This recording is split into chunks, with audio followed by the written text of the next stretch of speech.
Welcome back to Game Night as we continue Mega Man X. Last time we made America proud.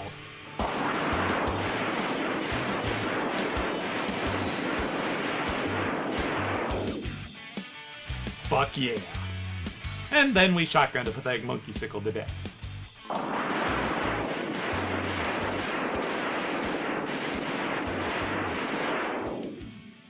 But we have a long way to go before the city, or world, one of them is saved from the horrors of robot equality.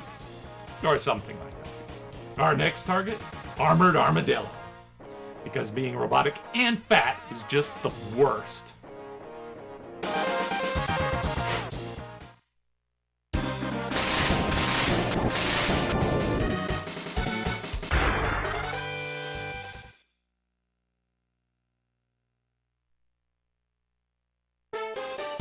Now, when you normally play through this stage, it's supposed to be filled with wild sections of speeding minecarts bouncing around.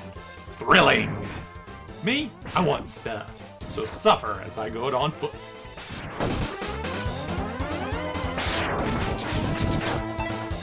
Wait.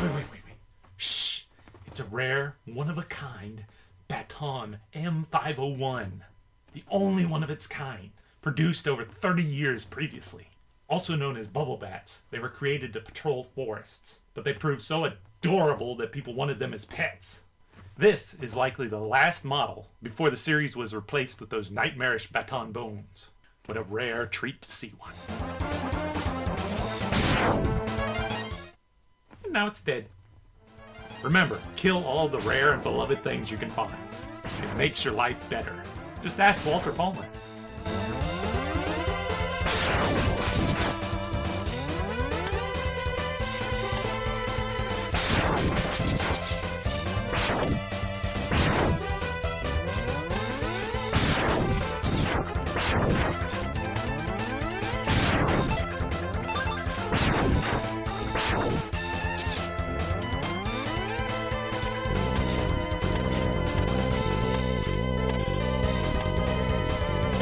I'm now convinced that subtanks are waste products of mole borers. Why else would it be just sitting back there? That said, I want you to picture them wedging themselves into the airport control tower to pinch one out. Goddamn Metars. So the Metars, aka Metools, aka Mets, are basically described as being foremen in whatever location they're in, which explains a lot about their personality if they're management.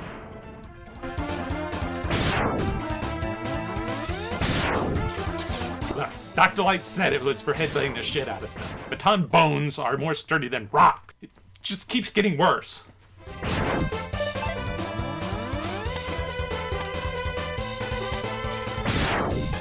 I don't know about you, but this scenario sounds like a perfect nightmare to me. Trapped in a deep, dark mine, surrounded by human-hungry steam bats and managers. Ugh.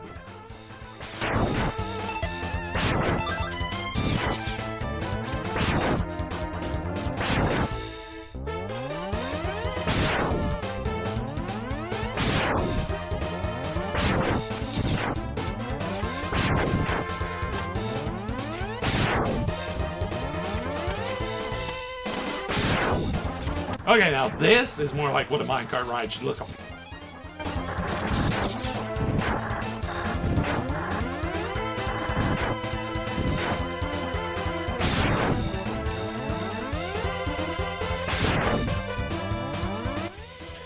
Okay, let's do this the hard way.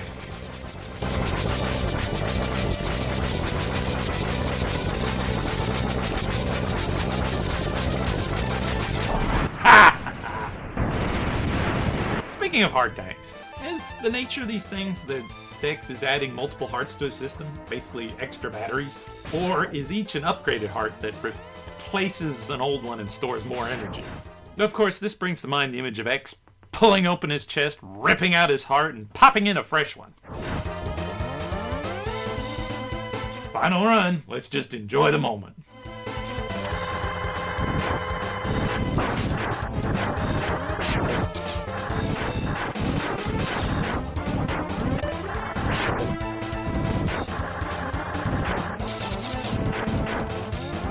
Oh yeah. By the way, birds are called metal wings. aerial reconnaissance drones.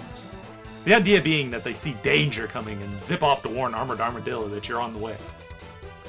Which also means that Armored Armadillo knew you were coming, set up this little ambush, and didn't just drop in on your head, killing you instantly. Hey, they're the ones who set up the scenario with the birds. I'm just taking it to the next logical step. Anyway, the idea here is that Armadillo's armor is held on by electromagnets, and by hitting them with the electrospark, you're disrupting their bonds, knocking them off. You know, just like real armadillos. Reploid, who served as commander of the 8th Armored Force. Possessing the heart of a first-rate soldier, he unconditionally follows the orders of his superior officer, Sigma. Kinda got the short end of the stick as far as motivation goes here. Even the damn Rush Roaders got more than that. It was at this point, while trying to come up with a joke here, that I ran across two possibilities, both of which too long to go into detail about here. One was the mildly interesting Bolivian legend of the singing armadillo. The other is David Bowie's Armadillo. I'm just gonna let you Google either one of those and figure out which one works for you best. Oh God. Oh God. Oh God. Oh God. Oh God. Oh.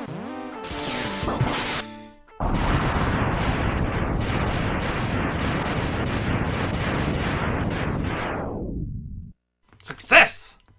But is it truly victory now that our minds are tainted with images of David Bowie's Armadillo? I'm gonna say yes.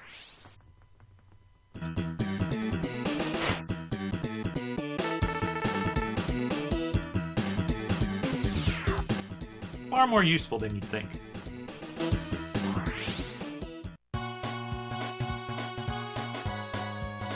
Armed with the rolling shield, we can now go after the cybercephalopod launch octopus.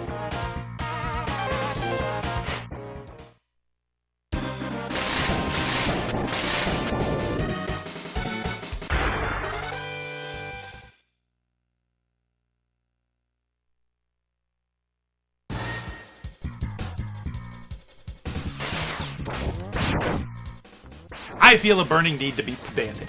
So, these are mega tortoises. The tortoise is a land-dwelling reptile, while the turtle is a water reptile. You see the problem here? I feel like I should be a smartass and talk about waterproofing electronics. But really, it makes perfect sense when there's nothing in this stage that is not a water robot that would be waterproof by design, except X. But then he's designed as a human-type robot and champion of the everything. So there's reason for him to be able to go everywhere and anywhere. Now the X-Buster being waterproof is a bit harder to buy.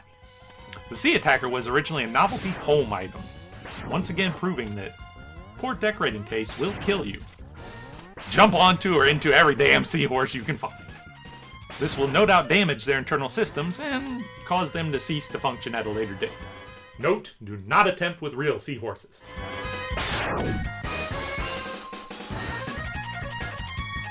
Anglers was designed to clean the seafloor, thus explaining its ability to suck. I will also tell you that the rolling shield is far more effective than the storm tornado, as the mini-bosses have the same weakness as the stage boss. But of course this means wasting those sub-weapons before getting there. I see no reason to do that. You can take them out just fine like this.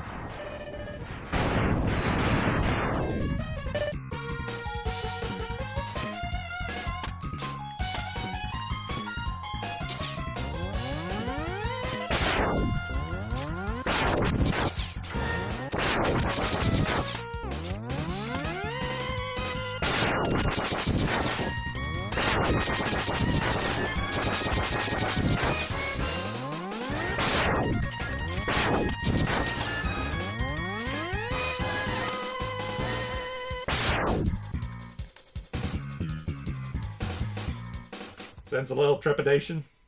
There's a reason for that.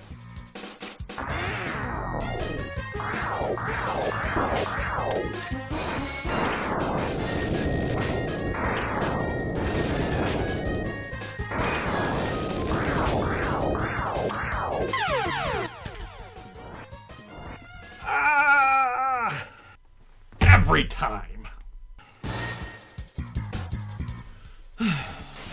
I'll be straight with you. As I was trying to figure out how to make this series, I played through this game at least 8 times. I did it perfect on the first one. Every other time it mattered, I fell right on the damn spikes. I knew it was coming, but I fucked it up every time. At this point, I said, fuck it, and I just kept going.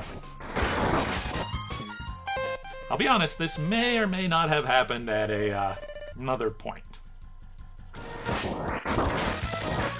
There's only so much a man can take before he runs behind his foe and shoots him in the back. And yes, it can be done with the rolling shield and taking little damage after the first hit. The bio from the remake, Maverick Hunter X, talks about launch octopus taking over the underwater cities and disrupting trade routes. But look at this background. Is this not clearly an oil field? Humanity now has robots powered by glowy balls and love and still needs oil. Probably from all the damn planes. The cruiser always felt like it should have had a bigger role than being shot, sunk, and used to open a hole. Granted, I guess that's why we have the fish thing in X2. Then you read the bio and see there's, once again, more plot there. Whale mechanoroid who patrols the sea with its powerful weapon. Some kind of mistake caused it to lose its sea navigation. Its attack circuits began running wild and communications were lost.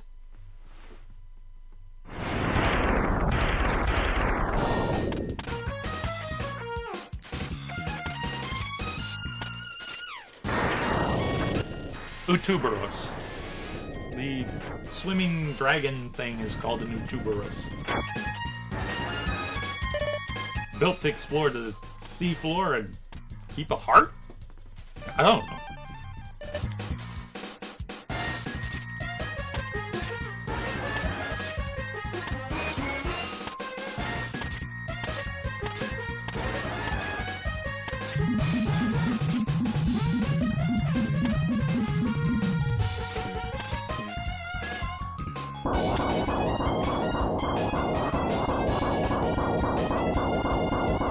The word Utuberos is derived from the Japanese word utsubo, meaning moray eel, but also the ancient Greek symbol of the snake eating its own tail, representing infinity, the Ouroboros. However, the concept has existed far longer, dating back to India and even Egypt well before it. It was even represented in Norse mythology with the serpent Jormungand. Carl Jung even identified it in his own works, representing humanity consuming itself, becoming one with his concept of the shadow in order to be reborn anew. So let's shoot that fucker dead! Take that, psychology!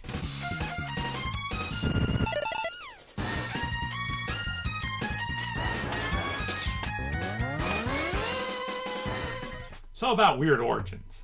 The Gulpers here were once the ornamental mascot mecca of a seaside Shia tea house. It escaped and was converted for catching ocean fish. So basically everything in the future is both entertainment and workforce in one. And can easily be converted into Murderbot. It's like, totally like life, man! Whoa.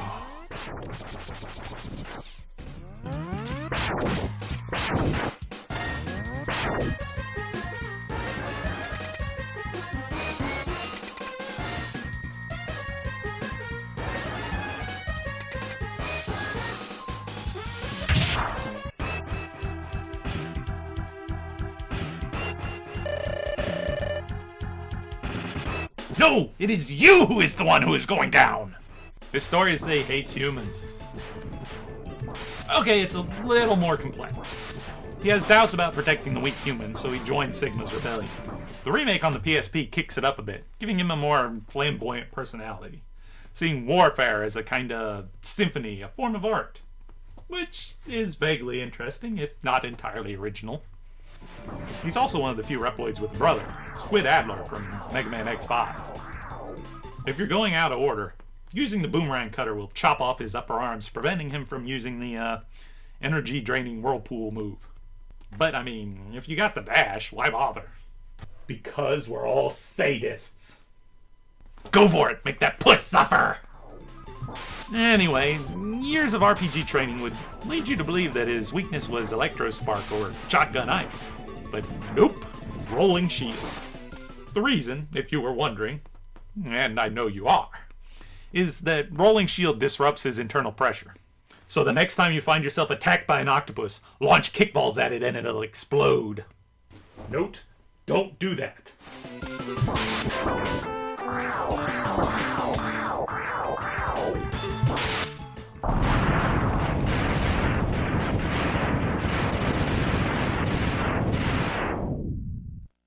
Ha! It is you who is the one who went down!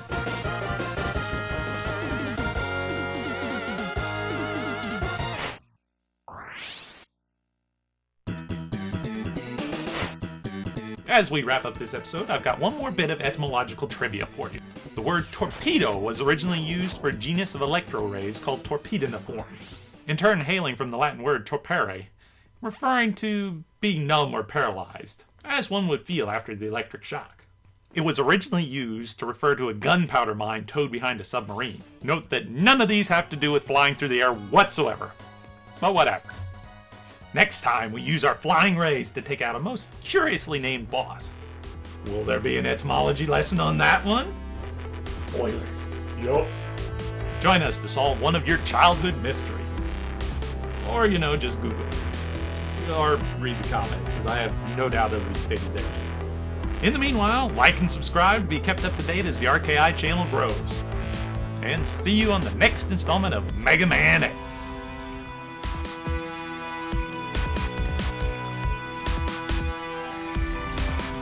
Your sub-tank is mine! Your sub-tank is mine! Your sub-tank is mine! Your sub-tank is mine! Your sub-tank is mine! Your sub-tank is mine!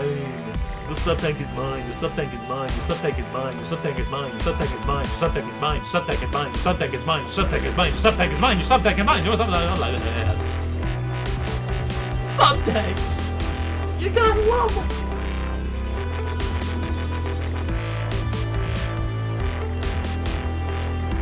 But you'll have to tune in next time. To find out. This is your reporter speaking.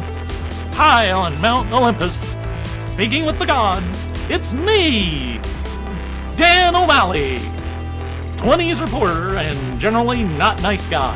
Seriously, I eat puppies for dinner. Ha ha ha ha ha.